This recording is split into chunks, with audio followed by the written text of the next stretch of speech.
अच्छा, बहुत बार ऐसा आपने देखा होगा कि लोग पेन ड्राइव कोर्स खरीद लाते हैं, खासकर फाइनल ईयर के स्टूडेंट या थर्ड ईयर के स्टूडेंट। मैं क्लास में देखता हूँ कि बहुत सारे ऐसे बच्चे हैं जो पेन ड्राइव खरीद लेंगे और क्या होता है उससे हमें एक ऐसी सूडो फीलिंग आने लगती है कि हाँ यार तैयारी हो गई है। क्यों? क्योंकि हमने ना वो बढ़िया सी पेन ड्राइव कोर्स खरीद लिया है, मेड इजी का या फिर कोई भी एस का या किसी भी अच्छी कोचिंग का हमने कोर्स खरीद लिया है। देखो यार, कोचिंग बहुत अच्छी हो सकती है, वो मेडिज़ी हो या फिर एस हो या कोई भी, मैं कह रहा हूँ इंडिया की टॉप मोस्ट रैंकिंग की कोचिंग हो सकती है, या फिर तुम किसी भी बेस्ट टीचर से पढ़ रहे हो। एक बात ध्यान रखना ना, कोई भी चीज़ जब आप करते हो तो आपको क्या करना पड़ता है, उसके लिए स्ट्रगल करना पड़ता है। तो ना जैसे फॉर एग्ज़ाम्पल, जैसे अगर आपको साइकिल सीखनी है तो वो तुम्हें चला के ही सीख पाओगे, उसके लिए एक सर्टेन स्ट्रगल है, वो तुम्हें करना ही पड़ेगा। तो वैसे ही क्या है ना, अगर तुम्हें मशीन सीखनी है या कोई सब्जेक्ट सीखना है, तो आपको ना वो सर्टेन स्ट्रगल भाई करना ही पड़ेगा। तुम अगर वो पेन ड्राइव कोर्स खरीद लियो, देखो कोई भी टीचर हो गया, मैं हर बार क्लास में भी बात कहता हूँ, चाहे मैं हुआ या कोई भी टीचर हुआ, वो केवल तुम्हें सिंप्लीफाई कर सकता है तुम्हारी जर्नी को। यानी कि इंजीनियरिंग तुम बुक से पढ़ के भी सीख सकते हो, but it takes lot of time. यानी कि अगर मान के चलते हैं मशीन तुम्हें ठीक-ठाक सीखने के लिए 3 साल लग रहे हैं, तो टीचर एक अच्छा अगर मिल गया, तो वो तुम्हें 1 साल में सिखा देगा। यही कर सकता है बस, यानी कि यहीं पे वो लिमिट खत्म हो जाती है।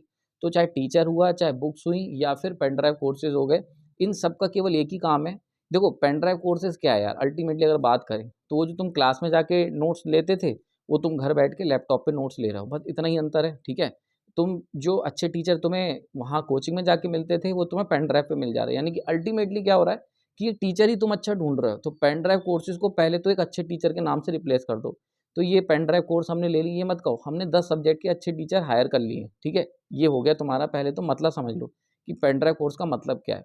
अच्छा, तुमने अच्छे टीचर कर लिए तो क्या उनको, मुझे मशीन जैसे फॉर एग्ज़ाम्पल अच्छी आती है, तो ये मुझे आती ना यार, तुम्हें आने के लिए वो सर्टेन लेवल की स्ट्रगल करने पड़ेंगे। समझ में आ रही बात ये? तो कोई भी टीचर हुआ, चाहे आपके कॉलेज के हुए, चाहे वो कोचिंग वाले हुए या फिर pen drive online virtual teacher हुए, सब के सब तुम्हारी इस जर्नी को क्या कर सकते हैं, सिंप्लीफाई कर सकते हैं। जो कॉन्सेप्ट सीखने में, फॉर एग्ज़ाम्पल हमारे टाइम पे मैंने आर्मेचर रिएक्शन सीखने में मान के चलते हैं 1 हफ्ता लगाया, बिना टीचर के, केवल बुक से।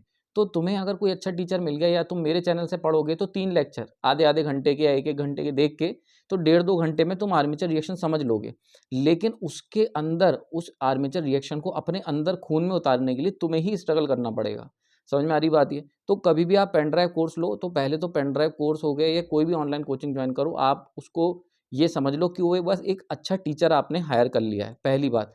दूसरी, आपको हमेशा याद रखना पड़ेगा कि कोई भी चीज़ अगर सीखनी है, ठीक है? तो उसके लिए तुम्हें ही स्ट्रगल करना पड़ेगा, वो कोई और स्ट्रगल नहीं करेगा, ठीक है? तो इट्स योर कह सकते हो चॉइस कि आपको वो पेन ड्राइव कोर्स कौन-सा लेना है, ये तुम्हारी चॉइस है। लेकिन सब्जेक्ट सीखने के लिए भाई, अगर तुम्हें वैष्णो देवी में दर्शन करने हैं, तो तुम्हें 14,000 सीढ़ियाँ चढ़नी ही पड़ेंगी, खुद से चढ़नी पड़ेंगी। समझ में आ रही बात ये? कि लाइफ़ में ना कोई चीज़, सब्जेक्ट जब हम सीखने की बात करते हैं, तो ऐसा नहीं है कि कोई और मेहनत करे और सीख तुम लो, ऐसा नहीं हो सकता। आपको स्ट्रगल करना ही पड़ेगा, ठीक है? समझ में आ रही बात ये? तो इसीलिए जब भी पेन ड्राइव कोर्स लो या कोई कोचिंग हायर करो, रिस्पॉन्सिबिलिटी अपनी रखो। याद रखना, मेहनत करके ही सब्जेक्ट को सीखा जा सकता है, कोई शॉर्टकट नहीं है। टाइम हो सकता है बच जाए, पर क्वेश्चन तुम्हें लगाने पड़ेंगे, पढ़ना पड़ेगा, विजुअलाइज़, इमेजिनेशन, ये सब तुम्हें ही करना पड़ेगा, ठीक है? ध्यान रखना।